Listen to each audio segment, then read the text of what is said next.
એ ઘરમાં નિત્ય સત્સંગ થતો હોય, સત્યની વાતો થતી હોય, મહાપુરુષો સાધુ અભ્યાગત પધારતા હોય,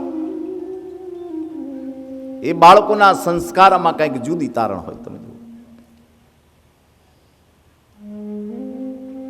નવ દંપતી માણસ હરિનું ચિંતન કરે, મનન કરે, ભજન કરે. સાંજનો સમય થાય એટલે જેને આપણે રામજી મંદિર ગામઠી ભાષામાં કહીએ છીએ ચોરો, આ ચિહ્નો મૂક્યા છે, ભૂલી ગયા છીએ આપણે. આપણું બાળપણ હતું ત્યારે આ નગારાની દાંડી ઉપર મારવા માટે આપણે એકબીજા વલખા મારતા અને એ મંદિરમાં બાંધેલો જેના ધ્વનિથી મારું તમારું ચિત્ત એકાકાર બને. બે બાજુ બાંધ્યા, એનો એક રણકારો પડે એટલે ચિંતન વધે. સાંજ પડે, નવ દંપતી માણસ ભગવાન રામની આરાધના કરે, કૃષ્ણની આરાધના કરે. અને જે ઘેરે ચિંતન થતું હોય, મનન થતું હોય, પૂંજન થતું હોય, એમાંથી બાળકો શીખે. સાઈરામભાઈ, છોકરો ગાળું બોલતો હતો, પરીક્ષા નજીક હતી. બાપાએ કીધું, આવું ભણાવે છે બધા તને સ્કૂલમાં? બોલે, નહીં, તમે જે બે વાર્તાલાપ કરો છો એમાંથી હું શીખું છું. ઘરનું પણ શુદ્ધિકરણ જરૂરી છે. બાળક સમજણું થાય પછી મા બાપે ક્રોધ ના કરવું. આપણા મહાપુરુષ કે પૂજ્ય મોરારી બાપુ ઘણી વાર આપણને કહે છે, સૂતી વખતે ક્રોધ ન કરવો, ખાતી વખતે, જમતી વખતે ક્રોધ ન કરવો, સૂતી વખતે તો ઠામોકો ક્રોધ ન કરવો, અને સવારની પહેલી નિંદર હોય અને એમાંથી તમે જાગો તો ત્યારે પણ ક્રોધ ન કરવો. આ ક્રોધ ક્ષણિક ન હોય પણ આખું જીવન ખાક કરી નાખે.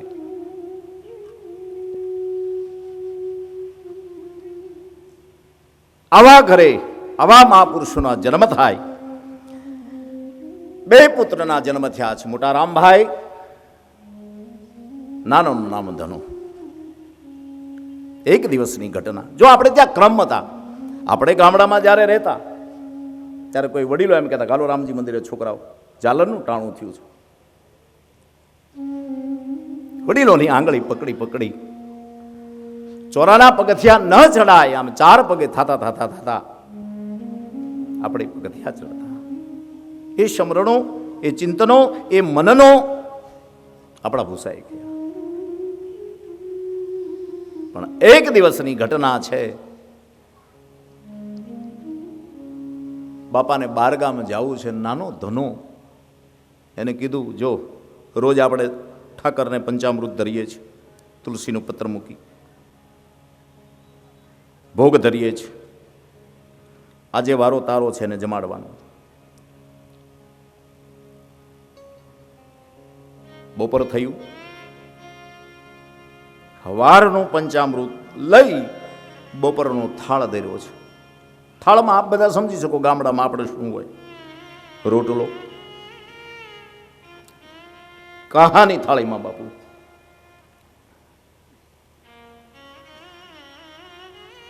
આ ચિહ્નો એટલા માટે મૂક્યા છે આપણે આ બધા. કાસુ, પિત્તળ. કોઈ પણ દીકરી જ્યારે એને ઘસતી ત્યારે ઉજળું થતું. આવા પવિત્ર સંબંધ ઉજળા હતા, વાસણ જેવા.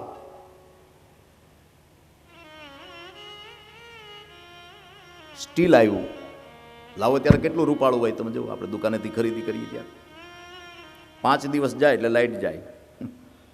પછી ગમે એટલી રાખ ઘહો, પાવડર ઘહો, કેમિકલ ઘસો. પછી આવ્યા કાચમાં, તૂટે, અંધાઈ નહીં. પણ આપણા મહાપુરુષો એમ કહે છે કે જેને તાર અડે ને જેને ધાર અડે એ કોઈ દી તૂટ્યા નથી. એ સનાતનની હોહરવા નીકળ્યા છે. રોમે રોમ જેને રણકાર જાગ્યા. બપોરનો સમય ભગવાનને થાળ ધર્યો ધનાઈ. સાંજ પડવાની તૈયારી, ભગવાનની વાટ જુએ છે. સહજ વૃત્તિ છે ને બાળ. આપણે ઘણી વાર કહીએ છીએ કુમળી ડાળીના માનસ પર તમે જે નાખો એ ઉગે. બાપા કહીને ગયેલા ઠાકોરજીને જમાડી ગયો. સાંજ પડી, ઘરે આવ્યા, બેઠો છે હજી ભગવાનની. આ કોઈ ચમત્કાર નથી, આ કથા છે. માન્યામાં નહીં આવે, માનવું પડશે. આગળ જાશું તો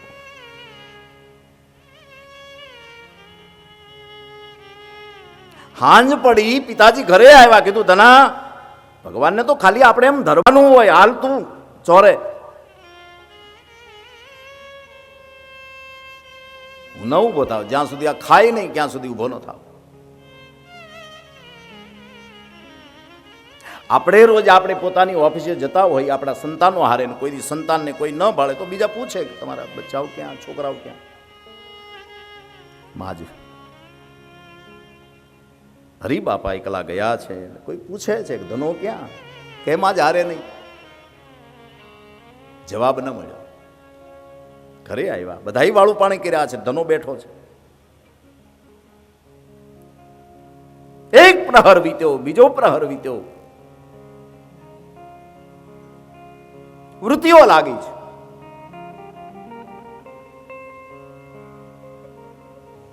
તમે નહીં આવો, તમે આવશો પછી જ હું જમીશ. હવે એક વ્રત લીધું, એક દ્રઢ નિશ્ચય કર્યો. શું આપણા ભજનોમાં ગવાનું છે?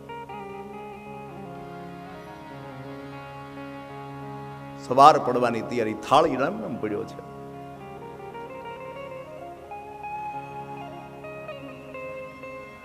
દેવારે વાળો રે નથી, એ જીદું બળો રે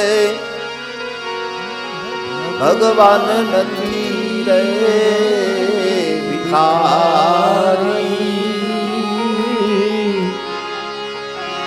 એ જી અખંડ રોજી હરિના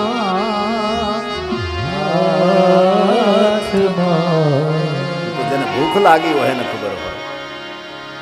આખું કામ જમીન સુઈ ગયું, પાછું પ્રભાત પડશે, તમે નહીં આવો. એટલું જ ચિંતન કર્યું, મનન કર્યું. જેમ ફટાકડો ફૂટે છે, ફટાકડો દેખાતો નથી ને એનો પ્રકાશ દેખાય છે, એમ પ્રકાશનો પુંજ દેખાણો છે. ચત્રભુજ રૂપે ધોળાના પાદરમાં ઇતિહાસ સાક્ષી પૂરે છે. પુંજ દેખાણો.